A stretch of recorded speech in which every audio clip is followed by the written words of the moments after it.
bersama saya Yan Rahman. Saudara, hari ini 28 Januari 2025 genap 100 hari masa kepemimpinan Presiden Prabowo Subianto dan Wapres Gibran Rakabuming Raka.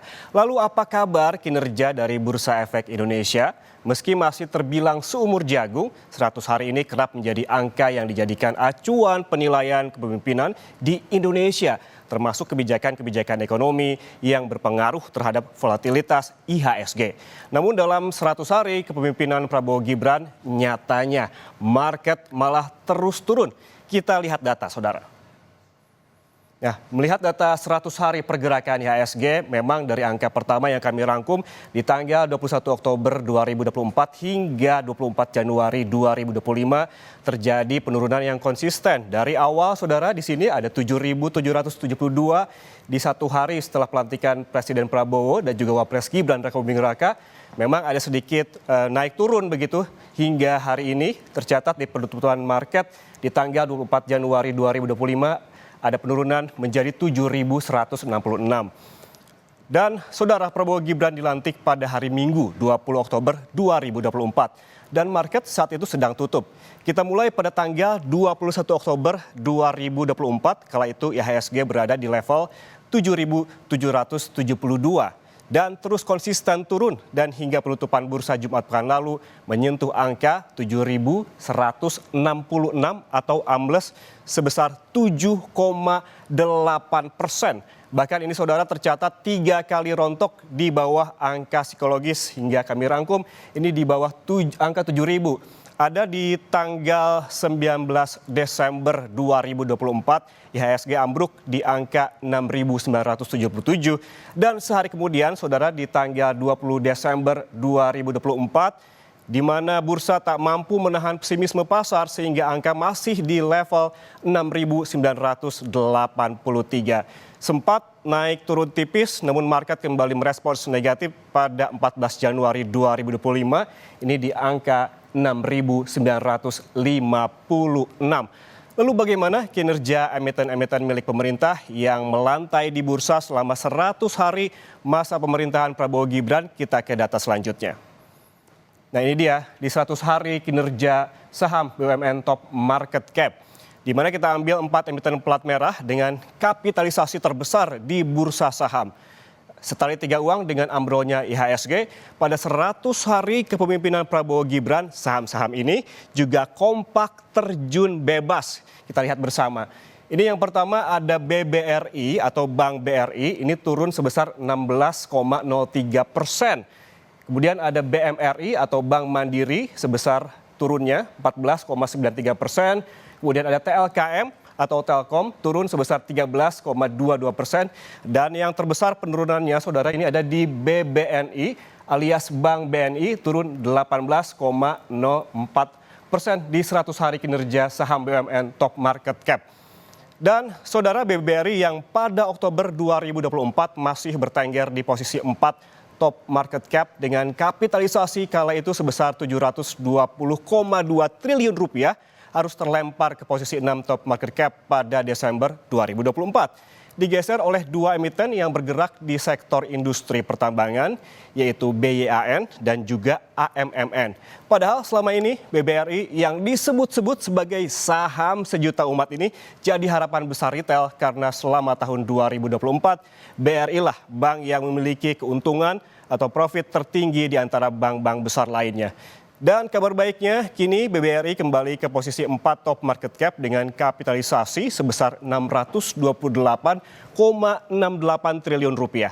Sementara itu, BMRI berada di posisi 7 dengan kapitalisasi 565,95 triliun, sedangkan TLKM dan juga BBNI masing-masing berada di posisi 9 dan juga 12 dengan market cap 266,48 triliun dan 170,22 triliun rupiah. Saudara, meskipun market bergerak negatif di 100 hari pertama pemerintahan Prabowo Gibran, namun potensi market merespons positif masih terus terbuka lebar. Seiring dengan Presiden Prabowo Subianto yang optimistis ekonomi Indonesia tumbuh sesuai target melalui realisasi program prioritas sebesar 8%. baru mungkin menginjak bulan ketiga memimpin pemerintahan Republik Indonesia, dan makin saya mempelajari keadaan perekonomian kita, saya semakin merasa percaya diri, saya merasa optimis, saya percaya, saya yakin kita akan mencapai bahkan mungkin melebihi 8%. Kita semakin jelas waspada pangan, kita rencanakan 4 tahun, ternyata kita akan kaget jauh sebelum 4 tahun kita sudah swasembada pangan. Swasembada energi demikian juga, mungkin kita negara tidak banyak di dunia yang akan memiliki green energy. Kita akan memiliki energi terbarukan yang utuh dan yang substansial. Anda masih bersama kami di Kompas Bisnis. Saudara, indeks harga saham gabungan atau IHSG turun di 100 hari pemerintahan Prabowo Gibran. Sentimen apa yang sebetulnya mempengaruhi kinerja IHSG di awal pemerintahan Prabowo Gibran? Kita sudah bergabung dengan ekonom Bahana Sekuritas Putra Satria Sabiantoro. Selamat pagi Mas Satria. Selamat pagi Mas Ian dan Kompas Bisnis.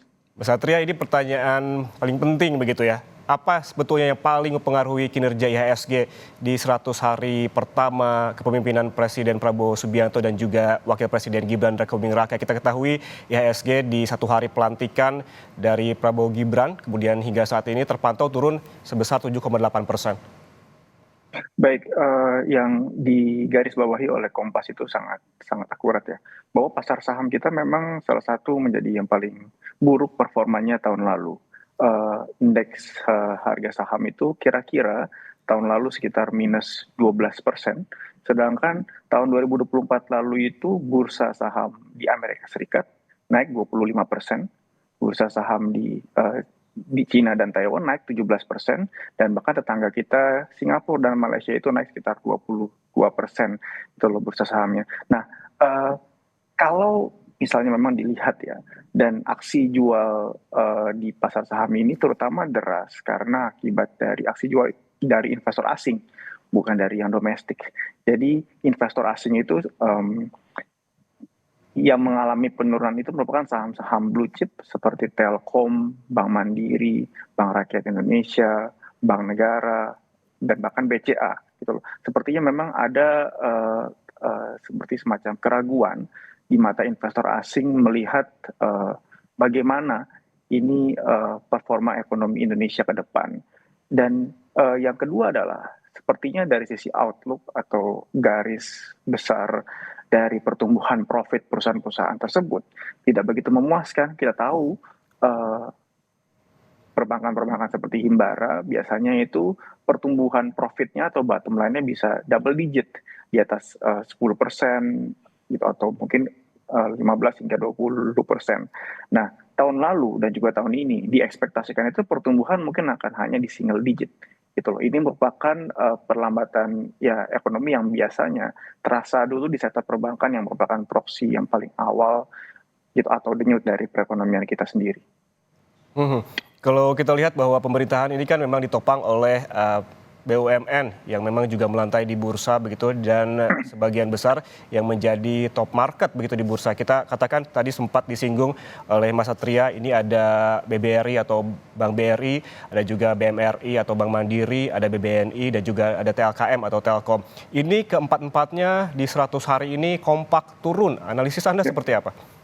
Iya, juga memang dari awal tahun gitu loh. Jadi itu aksi jual asing itu tidak hanya tahun lalu ya, tapi sejak tahun baru itu makin cukup agresif gitu loh. Jadi kalau saya bisa mengambil ya analisanya kami di pasar modal, biasanya investor itu merupakan satu pelaku yang fair gitu loh. Jadi tidak akan terpengaruh mengenai misalnya politik dan lain-lain. It's all about the number. Jadi melihat angkanya seperti apa. Gitu. Sampai sejauh ini memang ekspektasi terhadap ekonomi di pemerintahannya Pak Prabowo dan Mas Gibran tampaknya masih belum eh, masih belum baik ya di mata investor. Tapi ini merupakan satu hal yang normal.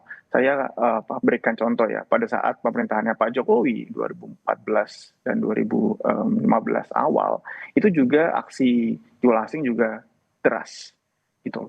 Jadi biasanya ada satu seperti a learning curve ya, atau misalnya gitu loh, kalau kita berkaca pada pemerintahan awalnya Perdana Menterinya Narendra Modi di India, juga aksi jual asing di indeks saham di India juga cukup deras. Jadi ada satu learning curve dan ini merupakan tanggung jawab dari Pak Prabowo dan Pak Gibran untuk bagaimana ke depannya mengembalikan kepercayaan investor. Kalau kita berbicara terkait dengan emiten-emiten big caps BUMN begitu, yang rata-rata ini merupakan bank besar di Indonesia. Anda sempat menyebutkan kalau di sektor keuangan memang sentimennya dipicu oleh paling tidak ada dua hal besar. Yang pertama adalah aksi jual asing begitu yang paling mempengaruhi. Kemudian juga ada profit dari bank ini yang kurang memuaskan di tahun 2024. Kemudian apakah hanya sentimen ini dan apakah juga sentimen terkait dengan politik dan kebijakan-kebijakan yang diambil selama 100 hari ini berpengaruh terhadap emiten-emiten bank besar? Ya, jadi kalau saya tadi garis bawahi ya, mungkin ada 3 faktor besar yang menyebabkan indeks saham kita mengalami penurunan yang cukup drastis di kuartal 4 hingga berlanjut 2-3 minggu awal. Yang pertama tadi, pertumbuhan dari profit atau laporan keuangannya perusahaan-perusahaan tersebut mungkin tidak begitu kuat. Dan ini sudah tren yang dalam 2 tahun terakhir lah, BRI itu kan sahamnya turun dari 6.000 sekarang hanya di 4.100. Jadi ada ekspektasi yang mungkin pertumbuhan profitnya itu lebih lambat gitu loh. Itu yang pertama. Dan yang kedua memang dari sisi sentimen dari kondisi makroekonomi. Nah tadi biasanya itu investor asing hanya masuk saham-saham yang big cap. Kenapa? Karena ada seperti requirement jika investor asing masuk ke pasar saham, itu sahamnya mesti besar, sahamnya likuiditasnya juga mesti baik, dan biasanya saham-saham di Indonesia yang memenuhi 2 syarat tersebut itu adalah saham-saham perbankan, Telkom, Astra, dan beberapa big cap saja gitu loh. Jadi ya kalau misalnya nilai tukar rupiah kita kan melemah, sudah dari 15.800, 15.900, sekarang di 16.200. Investor asing ingat saat membeli saham BRI atau Telkom itu belinya dalam rupiah. Jadi mereka menukarkan dolarnya. Jadi saat rupiahnya melemah, mereka juga menderita kerugian dari sisi mata uang. Betul. Jadi selama ya ini cara nilai tukarnya itu melemah, juga outlook dari yang pasar saham juga bisa kurang begitu baik. Dan yang terakhir adalah sentimen dari sisi global. Betul. Karena sekarang ekspektasi penurunan suku bunga di Amerika Serikat tidak begitu drastis lagi. Bahkan Bank Sentral Jepang itu juga sedang masuk ke interest rate hiking cycle atau sedang menaikkan suku bunga. Dan lagi-lagi, arus modal itu mengalir ke negara yang perekonomiannya kuat dan negara yang suku bunganya tinggi. Jadi dua-duanya itu sekarang ya secara relatif perspektifnya, itu Indonesia menjadi kurang menarik jika dilihat dari perspektif global dan regional. Ya, menarik sekali kalau kita membahas terkait dengan angka-angka makroekonomi yang sebelumnya telah diumumkan. Kemarin pemerintah juga mengumumkan terkait dengan inflasi yang memang terjaga, kemudian ada juga kondisi makroekonomi yang datang dari Bank Indonesia yang memangkas suku bunga menjadi 5,75%. Ini apakah angka-angka yang positif ini tidak cukup kuat untuk menggerakkan IHSG ke paling tidak stabil begitu ke angka di sebelum 100 hari? Baik, kami harus jujur dari sisi pelaku pasar. Itu input konstruktifnya adalah mungkin ekonomi kita tidak sekuat yang di angka-angka. Gitu loh. Jadi karena kalau di pelaku pasar ya, semua melihatnya itu berdasarkan ya datanya seperti apa, terutama dari sisi mikro. Gitu loh. Misalnya saat pertumbuhan ekonominya Indonesia itu secara agregat 5%, biasanya pertumbuhan profit gitu loh, atau pertumbuhan keuntungan perusahaan-perusahaan di IHSG itu mungkin bisa 8-10% di 5-10 tahun lalu. Misalnya ya 8 hingga 10%. Sekarang itu ekspektasi dari earnings growth atau pertumbuhan profit itu tidak sampai segitu. itu hanya 5-8%. Misalnya gitu loh, kalau kita bicara mengenai emiten, BNI itu baru saja mengeluarkan laporan keuangan. BRI dan Mandiri mungkin pertumbuhan profitnya tidak sampai 10%. Biasanya mereka bisa 20% sendiri gitu loh. Jadi ada seperti disconnect ya gitu antara data-data makroekonomi secara agregat dengan data-data real di sisi emiten, dan ini dilihat oleh investor asing gitu loh. Kita tidak bisa membantah gitu loh fakta bahwa aksi jual asing di pasar saham itu sangat-sangat agresif, dan mereka pasti melihat data gitu loh. Karena kalau misalnya nih gitu loh, ekonominya kuat, pertumbuhan 5% dan diekspektasikan menjadi 8%. Pasti kalau investor asing percaya, mereka akan masuk dong gitu loh ke pasar saham di Baik. Indonesia, seperti mereka masuk ke pasar saham di Singapura atau di Malaysia yang naik 20% tahun lalu. Jadi sepertinya ya ada disconnect ya atau ketidak sinkronan antara data agregat makroekonomi dan bagaimana yang dilihat oleh asing di sektor real. Berarti artinya memang ada PR besar untuk mensinkronkan bagaimana ini data-data makroekonomi sehingga ada trust begitu dari investor asing. Dan juga Mas Satria yang memang besar begitu dibahas baru-baru ini terkait dengan program-program utama atau prioritas dari pemerintah. Utamanya seperti makan bergizi gratis dan juga ada swasembada pangan dan energi. Apakah ini juga akan berpengaruh ke sektor-sektor, kita lihat ada kebutuhan pokok dan juga energi? Ya, dilihat memang ini program-programnya Pak Prabowo itu jika diimplementasikan dengan baik bisa menjadi katalis bagi perekonomian Indonesia ke depan. Misalnya, ini kan seperti alokasi modal ya, gitu loh, alokasi uang. Jika memang misalnya sekarang dananya atau prioritasnya Pak Prabowo dari makan dari pemerintahan sekarang adalah makan bergizi gratis, pasti akan ada sektor-sektor yang diuntungkan. Misalnya, jika memang ekspektasinya program makan bergizi gratis itu akan berjalan dengan lancar, maka harusnya sektor-sektor yang diuntungkan adalah sektor-sektor dengan yang exposure terhadap kelas menengah ke bawahnya tinggi. Misalnya BRI, itu loh kan BRI itu segmen dari kreditnya adalah UMKM. Harusnya jika memang ini diekspektasikan akan berjalan lancar, sahamnya BRI harus rebound, harusnya kan rebound dengan cukup pesat. Tapi memang sejauh ini belum ada ya, belum ada tanda-tanda, dan ini merupakan tanggung jawab dari pemerintah nih untuk mengembalikan atau memulihkan kepercayaan investor. Apalagi sekarang misalnya kan jika saya tambahkan ya, pagi-pagi ini saya tuh bangun melihat ada info bahwa saham-saham di Amerika Serikat itu pada jatuh karena adanya AI-nya dari yang Cina itu merupakan cukup canggih. Ini juga bisa memberikan volatilitas bagi pasar modal nih, karena arus modal sekarang sedang keluar dari Amerika Serikat gitu loh, karena saham-saham teknologi di sana bersifat sudah sangat naiknya sangat pesat ya, dan mungkin bisa masuknya ke negara-negara seperti di Indonesia gitu. Jadi ada seperti rotasi dari reclass aset dan arus modal asing, harapannya dari Amerika Serikat yang saham teknologinya sedang mengalami penurunan masuk ke negara-negara berkembang seperti Indonesia yang tidak memiliki exposure pada teknologi. Berarti artinya ada PR pengembangan di sektor teknologi seperti itu, Mas Satria? Iya, memang seperti yang tadi kita lihat ya, bahwa saham-saham dan emiten di Indonesia itu yang besar-besar itu hanya merupakan perbankan atau telkom atau misalnya Astra, industri manufaktur yang bersifat basic. Ini merupakan PR ke depan kita nih, bagaimana kita bisa masuk ke supply chain global sehingga ya saat ada arus modal yang keluar dari Amerika Serikat atau keluar dari Taiwan itu bisa masuk ke Indonesia, karena ya ada exposure teknologi gitu atau perkembangan industri manufaktur teknologi yang bisa memasukkan arus modal. Jadi investor-investor asing yang kami temui dan saya diskusi di sekuritas juga tanyanya biasanya ya bisa masuk apa nih selain saham-saham yang perbankan, saham-saham yang konvensional, seperti itu.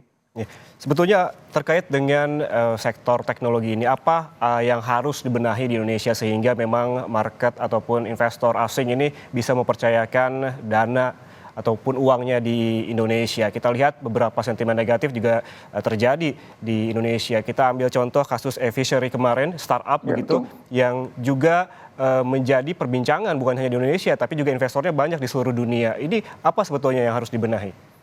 Betul, kalau saya bisa menggarisbawahi ya, industri pasar modal itu merupakan fondasi terutama bagi perusahaan teknologi.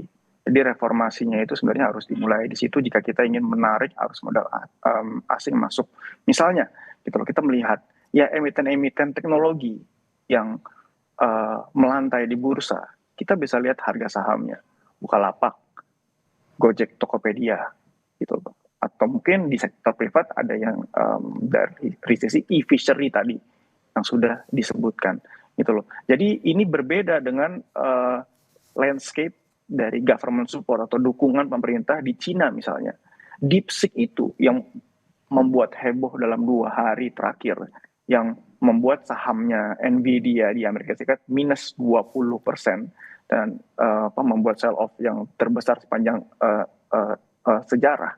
Itu bekerja hanya dengan budget 5%, 10% dari Microsoft atau Facebook karena ada dukungan pemerintah dari Tiongkok, Cina, gitu loh. Jadi bagaimana pemerintah Cina itu mendukung industri teknologi untuk berkembang, sehingga berkembangnya pun saat ada startup kecil seperti DeepSeek, mereka bisa mengalahkan OpenAI, ChatGPT, mengalahkan Microsoft, mengalahkan Facebook dan Nvidia dari sisi efisiensi, gitu loh. Jadi ini merupakan ya kami di pasar modal merindukan ya gitu loh, ingin bahwa ya 5-10 tahun lagi gitu loh Indonesia juga punya industri teknologi yang bisa menarik arus modal asing sehingga IHSG atau bursa saham kita tidak hanya bergantung pada emiten-emiten seperti perbankan dan manufaktur. Oke, berarti mulai harus ada pergerakan begitu. Sebelumnya di bertahun-tahun begitu Indonesia selalu mengandalkan emiten-emiten ataupun sektor yang blue chip, perbankan, dan memang mesti ada perubahan begitu ya, bergeser ke sektor teknologi yang seperti terjadi di negara-negara maju seperti Amerika Serikat dan juga di Tiongkok. Terima kasih telah bergabung bersama kami ekonom Bahana Sekuritas Putra Satria Sambiantoro atas waktunya bersama kami. Sehat selalu.